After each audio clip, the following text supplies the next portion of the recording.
Assalamualaikum warahmatullahi wabarakatuh. Kembali lagi bersama aku Nabila.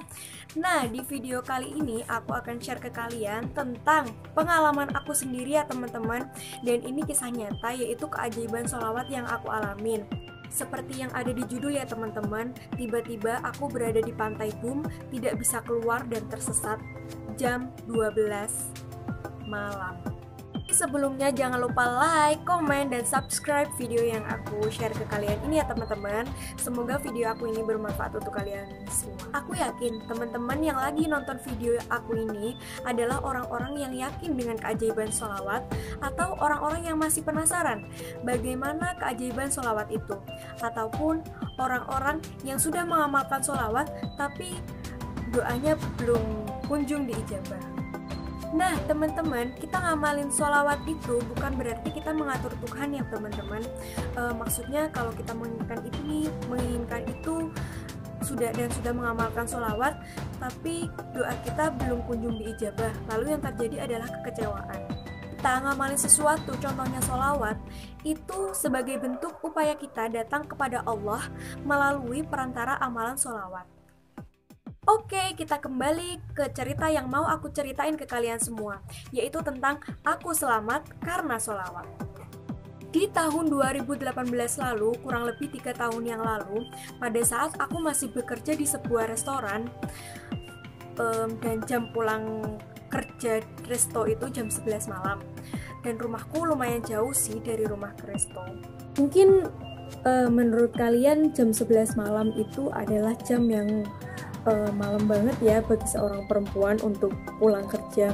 Tapi waktu itu mungkin karena aku baru lulus dan aku pengen ada pengalaman kerja, jadi ya kerja apapun ya aku coba aja deh gitu.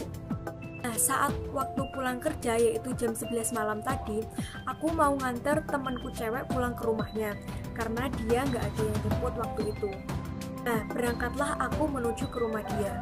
Rumah temanku ini tidak terlalu jauh dari dari Pantai Bum yang aku tersesat tadi. Mungkin kira-kira 5 menit dari rumah dia ke Pantai Bum. Ketika sudah sampai rumahnya, aku ngasih HP dia yang dia titipkan tadi di sepedaku. Tadi dia menitipkan HP di jok depan sepedaku bersama dengan HPku juga aku taruh situ. Dan aku udah pastiin kalau yang aku kasih ke dia itu benar-benar HP-nya. Dan dia pun juga begitu, dia juga mastiin kalau itu adalah HP-nya. Tidak berlama-lama, aku langsung pulang dari rumahnya tadi. Tapi pas aku mau pulang, jalan yang biasa aku lewatin itu ditutup. Entah itu mungkin hajatan kali, ada hajatan kali ya, atau acara-acara yang lain. Ya aku nggak tahu sih itu apa. Nah, jadi aku lewat jalan satunya. Aku pikir sih aku tidak akan mungkin tersesat ya, karena aku udah sering lewat jalan-jalan di sekitar itu. Tapi pada malam itu aku heran, karena jalan-jalan yang aku lewatin pasti ada hambatannya. Entah itu jalannya ditutup, entah itu jalannya jalan buntu. Dan memang sih waktu itu aku memang lupa aku itu ada di jalan mana dan aku tuh ke arah mana. Aku udah kayak gak tahu jalan gitu loh pada saat itu. Situ aku udah mulai takut dan spontan aku langsung membaca sholawat tak henti-hentinya. Karena waktu itu udah jam 11 malam, jadi memang rumah-rumah sekitar itu udah sepi banget ya, dan memang gak ada orang yang bisa aku tanyain. Ketika aku mau ngambil HP-ku untuk menghubungin teman-temanku, ternyata HP-ku tadi ketuker sama temanku. Padahal aku tuh udah yakin banget kalau yang aku pegang tadi itu adalah HP-ku. Tapi karena aku udah panik, aku udah nggak mikir HP-ku tuh ketuker, aku mau ngubungin siapa. Pokoknya yang aku pikirin, pokoknya aku setir terus motorku dan aku tuh berharap nemuin jalan pulang. Maksudnya nemuin jalan keluar. Nah, tiba-tiba yang aku kaget banget, aku tiba-tiba berada di tengah-tengah Pantai Bum. Aku tuh kenal banget, maksudnya aku tuh tahu banget tempat di sana itu kayak apa, karena aku udah sering dulu itu ke Pantai Bum. Dan aku tuh nggak sadar gitu, kenapa tiba-tiba aku di Pantai Bum ya. Oke, sampai di sini masih nggak ada hal-hal yang aneh ya teman-teman. Nah, keanehan itu muncul dari sini. karena aku tuh udah hafal banget tempat di sana di Pantai Bum itu, jadi aku langsung menuju pintu gerbang keluar. Tapi anehnya aku nggak nemuin itu gerbang keluar. Bahkan aku tuh udah keliling-keliling dari jalan satu dan nyoba pakai jalan yang satunya, tetap nggak nemuin gerbang keluar itu. Bahkan hasilnya aku tuh diputar-putar di situ aja, nggak bisa keluar. Tempat satu ke tempat yang lain dan kembali ke tempat itu lagi.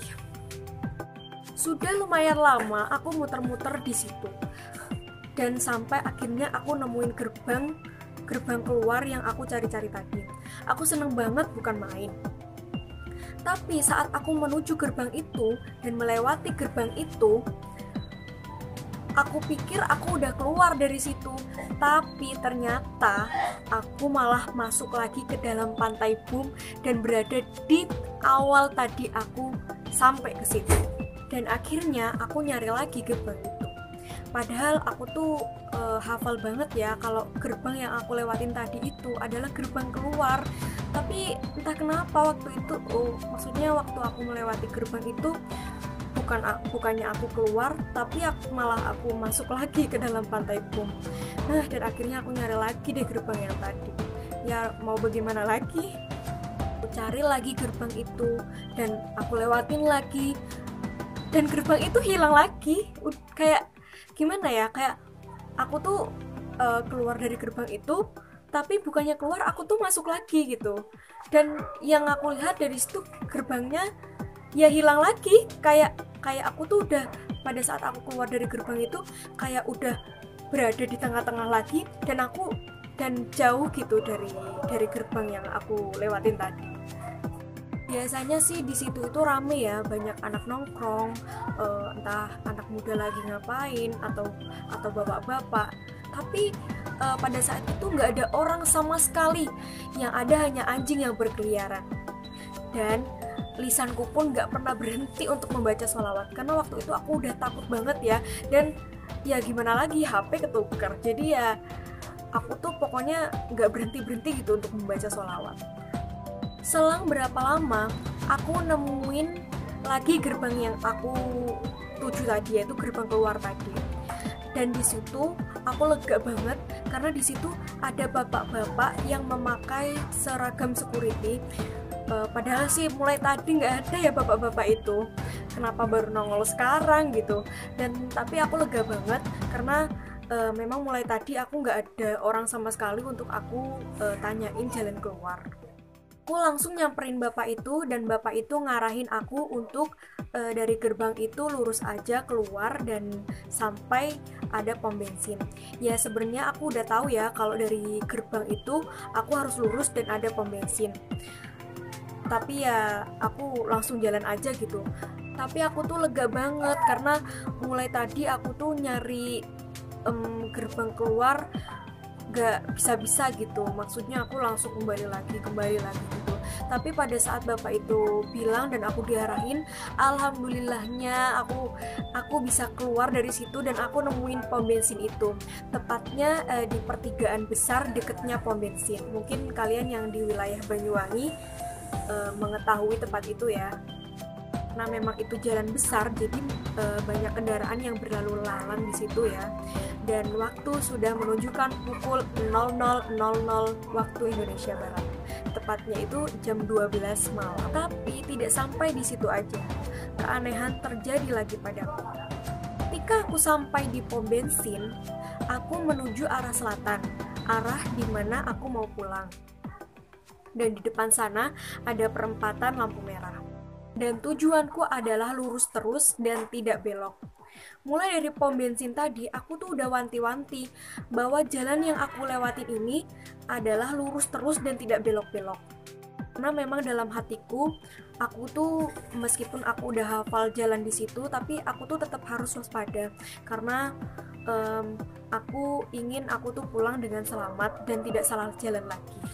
Tapi ketika sampai di perempatan lampu merah itu dan tujuanku adalah lurus terus dan aku tuh yakin gitu, aku tuh lurus. Tapi pada saat aku udah melewati lampu merah itu dan aku lewat lurus, karena aku hafal banget tempat di situ ya, jadi aku tuh hafal banget di situ ada toko-toko, ada pohon-pohon di mana aja tempatnya.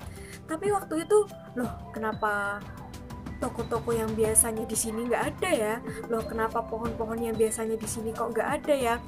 Jadi aku tuh langsung rem sepedaku dan berhenti di situ.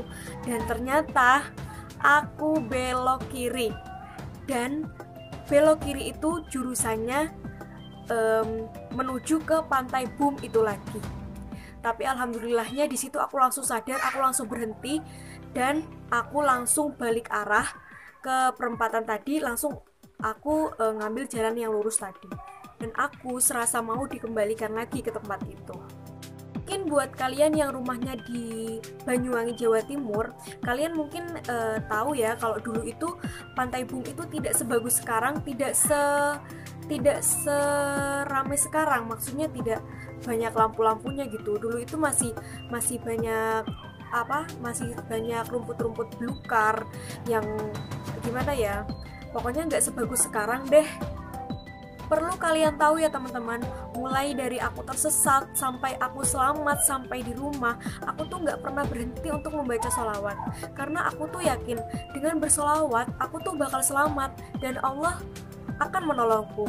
Karena hanya Allah satu-satunya penolong, siapa lagi? Allahu a'la Muhammad. Itu adalah sholawat pendek yang tak henti-hentinya aku baca. Entah aku dalam kesulitan, entah aku ada di jalan, ya sholawat pendek itulah yang biasanya aku baca. Aku share ke kalian ini bisa menambah semangat kalian ya teman-teman untuk selalu membaca sholawat dimanapun dan kapanpun kalian berada. Mungkin saja jika waktu itu aku tidak membaca sholawat, mungkin aku nggak bisa pulang ya dari situ, mungkin aku nggak bisa nemuin jalan keluar ya. Ya wallahu a'lam, itu adalah kuasa Allah yang mungkin Allah sendiri yang melindungiku karena aku membaca sholawat tadi. Oke teman-teman, sampai di sini aja ya video yang aku share ke kalian ini. Semoga bisa bermanfaat dan kita sama-sama belajar untuk selalu mengamalkan sholawat. Dan aku ingetin lagi ke kalian, jangan lupa like, komen, dan subscribe video yang aku share ini ya teman-teman. Bagi kalian yang suka, silahkan di like video yang aku share ini. Wabillahi taufiq wal hidayah. Wassalamualaikum warahmatullahi wabarakatuh.